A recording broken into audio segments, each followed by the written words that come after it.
Yan yung sinasabi nyo na safe dito sa Manila.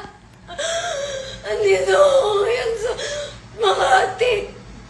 Papunta na dapat ako ng office. Inupload yung office phone ko. Nangihinig ako po. Tangina nila. Ayan yung sinasabi nyo, safe. Ang dami-daming mga modus operandi. Sumakay ako ng jeep kanina kasi papunta ako ng Senate. Kasi dun yung duty ko sa beat.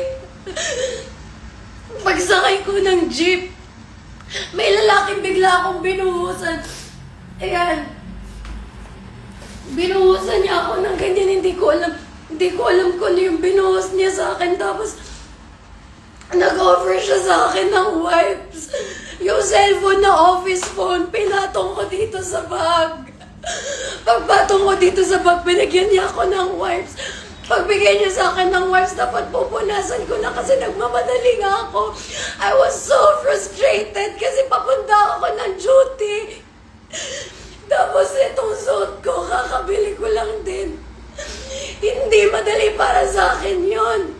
So sobrang frustrated ko. Gusto ko sumigaw na pamura ako sa jeep. Nag-offer pa siya sa akin ng wipes. Pinunasan ko na. Bigla siyang bumaba dyan sa May de la Rosa na 7-Eleven. Hindi ko napansin na pati yung cellphone ko, kinuha niya na. Sabi ng mga nakakita sa kanya na katabi ko, nandun daw pumasok sa 7-Eleven. Pagpasok ko ng 7-Eleven, wala na siya doon. Pinatilan namin sa CCTV. Nanginginig pa ako, putang ina nila. Putang ina niya. Yan ba sinasabi nila na ligtas sa Pilipinas? Putang ina! Putang ina talaga, sir. Pasensya na po, pero sobrang frustrated ko po. Papunta ako ng duty. Hindi ko kayo titigilan hanggat hindi kayo mahuhuli. Putang ina nyo. Nagawa nyo nga sa amin. Nagawa nyo sa amin. Paano na lang sa iba? Paano na lang yung mga hindi taga dito sa Manila? Ako laking Davao. Ako sanay ako na safe doon. Putang ina, hindi ko alam na pati dito sa Manila mangyayari sa akin to. Pasensya na po, puro na ako mura.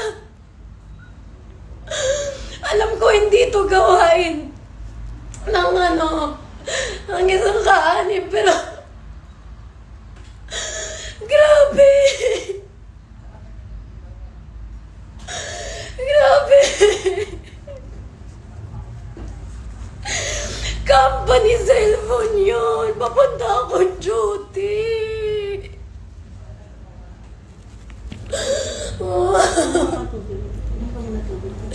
Ang nanginginig ako, ma'am. Hindi ko.